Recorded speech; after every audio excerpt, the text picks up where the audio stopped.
नदी नाव डुबो दी जाती थी, लेकिन रात में वो नाव फिर चलना शुरू होती थी।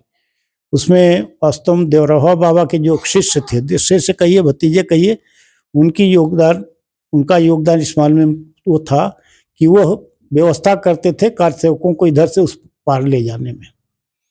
और हमारे जिले के भी सर्वाधिक कार सेवक गए थे, माने सबकी सेवा भी हमने किया, उनको टिकाया भी, उनको व्यवस्था भी दिलाया, चाहे वो उमरिया का हो मामला, चाहे वो धनघटा का हो, चाहे हंसर का हो, चाहे खलिलाबाद का हो, तामेश्वरनाथ का हो, क्योंकि इसी पर लोड बहुत था। लेकिन यहाँ की जनता की प्रशंसा करना पड़ेगा, सबको लोगों ने खिलाया पिलाया सुलाया और पहुंचा दिया। नाना का सुनते हैं कुछ और नाम हो गया था। नहीं, उसी को लोग बदलते थे ना, रामदाना मुलायम दाना जो भी कर लेते थे। ये बड़ा ही मतलब इतना मुलायम सिंह का खौफ था कि बेचारे जो रामदाना बेचते थे प्रसाद के रूप में, उसका नाम मुलायम दाना हो गया था। नहीं, जब उन्होंने आदेश कर रखा था कार सेवकों किसी कीमत पर राम जन्मभूमि के आंदोलन में जो लोग सक्रिय हैं सबको बंद किया जाए, किसी को बाहर न रहने दिया जाए, और इतना आतंकित कर दिया जाए कि लोग राम जन्मभूमि का नाम लेना बंद कर। सुने होंगे जब यहाँ कोतवाली में सुने होंगे कि ढांचा ढह गया, उस समय क्या माहौल था? अरे उस समय का कल्पना आप नहीं कर सकते। उस समय तो लोग एक तरह से विजयी भाव था ना कि हम जीत गए, क्योंकि अगर वो ढांचा न ढहा होता तो शायद आज राम जन्मभूमि का फैसला भी नहीं आता। ढांचा जो पीढ़ियां हैं उनके अंदर क्या परिवर्तन आएगा? परिवर्तन तो आना चाहिए। और दूसरी बात, धार्मिक भावना, जब भी धर्म आगे रहेगा, देखिए राजनीति में जब धर्म रहेगा तो लोग बेईमानी चरकटई और जो इस तरह के लूट खसोट है उससे डरेंगे, भगवान से डरेंगे। समाज में स्वाभाविक रूप से ईमानदारी आएगी, इसमें कोई घूम रहे हैं मंदिर मंदिर जा रहे हैं, ये तो मोदी जी को कहिए, धन्यवाद दीजिए, मोदी जी ने सबको जो है मंदिर मंदिर पहुंचा दिया। आदि खड़गे, आदिर रंजन चौधरी ने राम जो है प्रतिष्ठा का जो निमंत्रण था उसे ठुकरा दिया। ये उनकी जिम्मेदारी, वो जाने, उनका काम जाने। माने वही लोग तो हैं जिन्होंने कोर्ट में लिख कर दिया कि राम काल्पनिक है, राम पैदा ही नहीं हुए थे, ये तो केवल काल्पनिक है। और मैं कह दूं जेएनयू छाप लोग जो हैं उनका इतिहास जो पढ़ा रहे हैं इस देश में, माने हमारे देश में जो आक्रांता था उसको महिमा मंडित किया गया, और जिन्होंने लड़ाई लड़ी और दम के साथ लड़ाया उनका नाम ही कहीं इतिहास में नहीं। 14 पहले भाजपा सरकार नहीं थी, क्या संभव था? संभव इसलिए नहीं था, कांग्रेस मानती ही नहीं थी। कांग्रेस मानती ही नहीं भगवान राम पैदा हुए थे, भगवान राम काल्पनिक हैं। उन्होंने सुप्रीम कोर्ट में दिया कि भगवान राम काल्पनिक हैं, जबकि पूरा उनका इतिहास है, उनके नाम पर तमाम रास्ते हैं, जनकपुर से लेकर अयोध्या धाम तक, अयोध्या धाम से लेकर फिर लंका तक पूरा भगवान राम का एक इतिहास है। इसको झुठलाना एक तरह से राजनीति में तुष्टीकरण की जो राजनीति है वोट की, उसके नाते ये सब था। अब तो सब लोग जनेऊ लटका के बड़े भारी धार्मिक बन रहे हैं। इतना संघर्ष किए जो कि काफी लंबा था, इसके लिए कई बड़े बड़े आंदोलन हुए, 500 वर्षों का आपके समय आंदोलन में आप लोग सक्रिय रूप से, आपके समय ढांचा गिरा और इस समय मंदिर बनने जा रहा है, तो कैसा भी लग रहा है? हजारों लोग जो छोटी छोटी रियासतें थे वहाँ साधु संत, उन्होंने संघर्ष किया। 500 ऐसा नहीं कभी हिंदू समाज बैठा रहा, संघर्ष करता रहा, उनको दबाया जाता रहा। लेकिन ये संघर्ष जो था एक तरह से लोकतांत्रिक ऐसा संघर्ष था जिसमें जनता जुटी थी और सबके मन में उत्साह तो था ही, और एक व्यवस्थित आंदोलन था, क्योंकि राष्ट्रीय स्वयंसेवक संघ एक बड़ा संगठन है, उसकी पूरी रचना थी, वो व्यवस्थित आंदोलन था। उस आंदोलन में हम लोगों को सफलता मिली।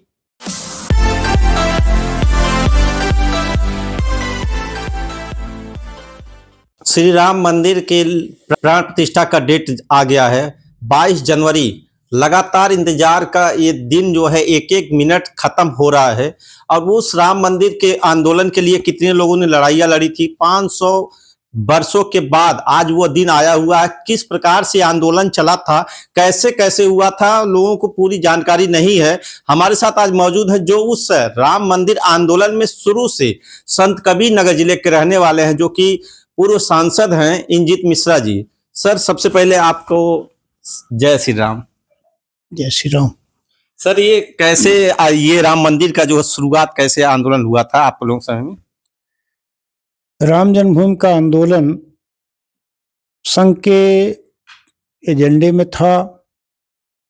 हर हालत में भगवान राम को मुक्त कराना था, इसके लिए आंदोलन शुरू हुआ। हमारे यहाँ संघ के प्रांत प्रचारक थे आदरणीय ज्योति जी, और यहाँ जिला प्रचारक थे बृजभूषण कुशवाहा।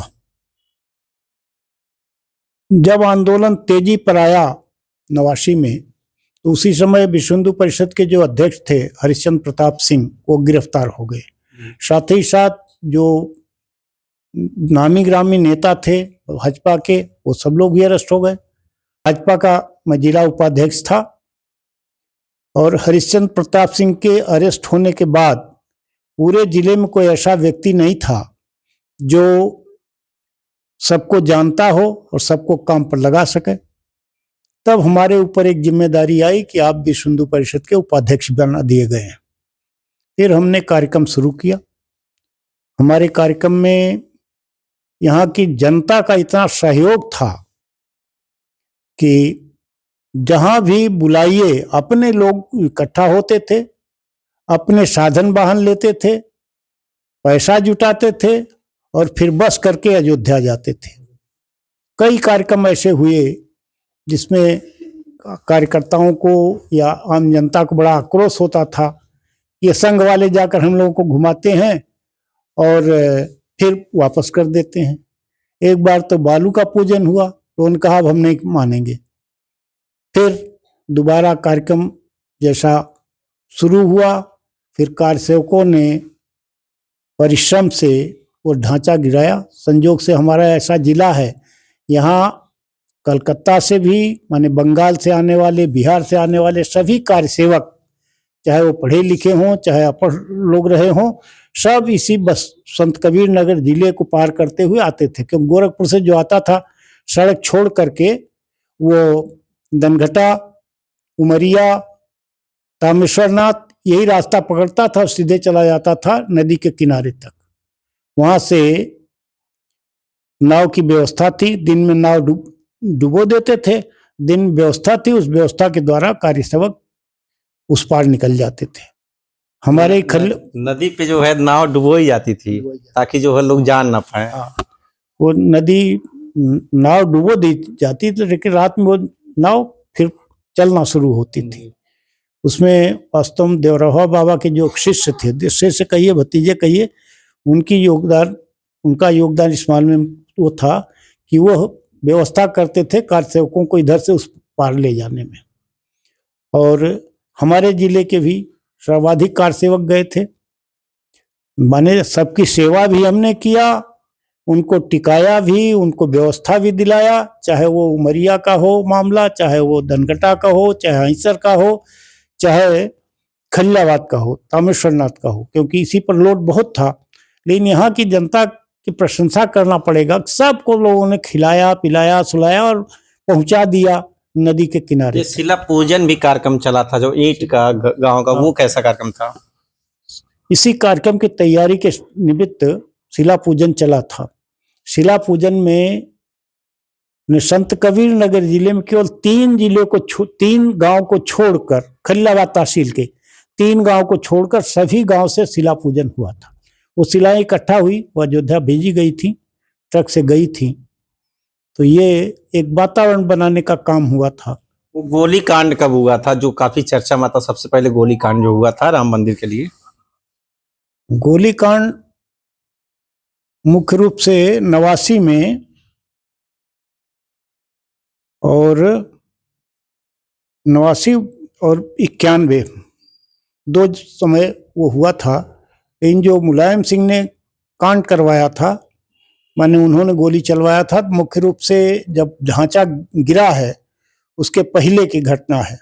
गोली चली थी, लेकिन कार्यसेवकों ने तय कर लिया चाहे जो भी हो, हम ढांचा गिरा देंगे, और उन्होंने गिराया। वहाँ चढ़ भी गए, उसमें काफ़ी कारसेवक मारे भी गए, उसमें बहुत लोगों की संख्या पता भी नहीं है। अब धीरे धीरे उभर के आ रहा है कि हमारा लड़का गया था, हमारा लड़का गया था, लेकिन काफी जो नामी बड़े लोग उस समय क्या माहौल रहा होगा जब गोली चल रही थी और उसके बाद लोग जा रहे थे, जोश में जा रहे थे श्री राम जी का नारा लगाते हुए? नहीं, वो लोग तो पहले पहुंच गए थे। गोली तो तब चली जब गिरने लगा, क्योंकि सब लोग पहुंच गए थे, और जो नहीं पहुंच पाए उन्होंने सत्याग्रह किया। पहले वाला जो गोली चला गया, चूंकि 89 और 90 में गोली चला था और 6 दिसंबर 92 को गिरा था, उस समय क्या स्थिति थी? जैसे वो गोली तो कारसेवक थे, और गोली सरकार चलानी थी, चूंकि सपा की सरकार थी, मुलायम सिंह उस समय मुख्यमंत्री थे, तो वो अपनी ऐसी जिम्मेदारी महसूस कर रहे थे कि उन्हीं का जिम्मेदारी है कुल, इसलिए उन्होंने गोलीकांड कराया था। अच्छा, उस समय एक नारा चला था जो रामदाना लोग बेचते थे, उसका नाम बदल गया था, क्या था? वो तो केवल ये था कि राम जन्मभूमि का नाम न लें, जय श्री राम न बोलें। जय श्री राम तो लोग, जो पुलिस वाले थे, वो किसी को पकड़ लिए। अरे यहीं बगल में हमारे जो मुखलिसपुर चौराहे पर एक धर्मेंद्र, जो वो जूस वाला है, उसको केवल इसीलिए पकड़ ले गए, वो जय श्री राम कह के और अपना वो बेचता था जूस, उसको इसीलिए पकड़ ले गए। तो जय श्री राम मत बोलो। ये रामदाना का सुनते हैं कुछ और नाम हो गया था। नहीं, वही उसी को लोग बदलते थे ना, रामदाना, मुलायम दाना, जो भी कर लेते थे। ये बड़ा ही, मतलब इतना मुलायम सिंह का खौफ था कि बेचारे जो रामदाना बेचते थे प्रसाद के रूप में, उसका नाम मुलायम दाना हो गया था। नहीं, जब उन्होंने आदेश कर रखा था कारसेवकों किसी कीमत पर राम जन्मभूमि के आंदोलन में जो लोग सक्रिय हैं सबको बंद किया जाए, किसी को बाहर न रहने दिया जाए, और इतना आतंकित कर दिया जाए कि लोग राम जन्मभूमि का नाम लेना बंद कर दें। लेकिन दमन से सदैव हवा बनती है, दमन से इस देश की जनता कभी झुकी नहीं है। उस समय 6 दिसंबर 1992 की घटना बताइए, कैसे हुआ था? 6 दिसंबर 92 के पहले हम सब लोग यहाँ से गए थे। संयोग से हम लोग तो यहाँ, हमारे साथ कई लोग थे, जैसे हम थे, विश्वनाथ भल्ला थे, प्रहलाद वर्मा थे, ये त्रिजुगी नारायण सिंह थे, आरसी पांडे थे। हम लोग पैदल चले। संयोग से हमारे साथ कुछ नौजवान थे, जैसे आनंद राय हैं, ये राजकुमार वर्मा हैं, ऐसे एक बड़े बाबू थे वहाँ के, मने क्या नाम है, टूंग पार के। तो ये सब लोग अलग अलग रास्ते से गए, जिसमें जो नौजवान थे जिनकी उम्र कम थी वो तो कूदते हुए भागते चले गए। लेकिन हम लोग जब गए तो हम लोग साथ 2 लोग ऐसे थे जो यहीं जाते जाते मुंडेरवा के अगल बगल, चूंकि रास्ते बीच रास्ते से हम लोग जा रहे थे, तो मुंडेरवा से ही उनको वापस सुनना पड़ा, क्योंकि चल ही नहीं पा रहे। फिर साइकिल वालों से आग्रह किया, भैया इनको किसी तरह से मुंडेरवा पहुंचा दो। वो लोग, दोनों लोग, भल्ला जी और प्रहलाद वर्मा इधर आ गए। फिर हम लोग निकले, लेकिन हम लोग भी जब लालगंज के आगे गए तो हम 3 लोग नहीं चल पा रहे थे, हम, टीएन सिंह और आरसी पांडे और जगदीश पांडे। तो हम लोगों ने कहा कि एक जा रही थी, ये नाथनगर से जो प्राइवेट बस जाती है बस्ती, फिर उसी बस से बैठकर हम लोग चले गए बस्ती। अब ये था बस्ती में या तो हम अरेस्ट हो जाएं, हम जा नहीं सकते। फिर हमने सोचा कि जितने भी संघ के लोग हैं सब या तो अंडरग्राउंड है या तो जेल में है, अब हम लोग जाएं कहाँ। तब फिर संयोग से एक ऐसे व्यक्ति के यहाँ हम लोग गए, जो चूंकि हमारे साथ राजनीति में कभी हम लोग साथ भी रहे, कभी अलग भी रहे, सुखपाल पांडे जी के यहाँ चले गए। सुखपाल पांडे जी ने हम लोगों को कहा, ठीक है आप लोग स्नान करिए, हम कुछ आप लोगों को खिला देते हैं। उन्होंने हम लोग खाना खिलाया, कहा कि अगर आप चाहिए तो हम पुल तक तो पहुंचा देंगे, लेकिन पुल पर इतनी भीड़ है कि उधर पुलिस है और इधर कारसेवक, दोनों ओर से संघर्ष हो रहा है, तो अंदर हम नहीं भेज पाएंगे। तब ये हुआ कि जब हमको अरेस्ट ही होना है तो हम लोगों ने कहा कि यहाँ क्यों अरेस्ट हो, तब बस्ती में नहीं अरेस्ट होंगे तो खलीलाबाद।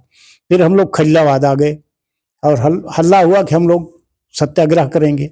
यहाँ के आसपास के जितने लोग थे, काफी बहुत बड़ी संख्या उस समय टूट पड़ी। और फिर उस समय जो कस्बा इंचार्ज थे उन्होंने कहा हम आप लोग नहीं पकड़ेंगे, कल तक हम खोज रहे थे, आप नहीं मिल रहे थे, अब आप खोजिए, हम नहीं मिलेंगे, हम नहीं पकड़ेंगे। फिर हम लोग सीधे कोतवाली चले गए। कोतवाली पहुंचे तब तक पता चला कि ढांचा ढह गया और कर्फ्यू लग गया। ढांचा ढह गया। ढांचा ढह गया और कर्फ्यू लग गया। यहाँ के जो उस समय कोतवाली के इंचार्ज थे, द्विवेदी जी समहोतिया थे कोई, तो उन्होंने कहा कि अब बोलिए कहाँ ले जाएं हम आप कह रहे हैं अब सत्याग्रह करेंगे तो हम जाएं, ले कहाँ जाएं, अब कर्फ्यू लगा हुआ है। तब उन्होंने बहुत समझाया, तो जो कार्यसेवक कार्यकर्ता थे वो माने और फिर वो वापस घर चले गए। जब आप लोग सुने होंगे, जब यहाँ कोतवाली में सुने होंगे कि ढांचा ढह गया, उस समय क्या माहौल था? अरे उस समय का कल्पना आप नहीं कर सकते। उस समय तो लोग एक तरह से विजयी भाव था ना कि हम जीत गए, क्योंकि अगर वो ढांचा न ढहा होता तो शायद आज राम जन्मभूमि का फैसला भी नहीं आता। ढांचा ढह गया था और वो प्रमाण भी था, माने प्रमाण तो जिन लोगों ने दिया है वो तो बहुत ही, माने रामभद्राचार्य जी ने जिस ढंग से कोर्ट में पेश किया कि मुस्लिम जज को भी कहना पड़ा कि हाँ वही राम जन्मभूमि स्थान है, सर्वसम्मत निर्णय हुआ ना।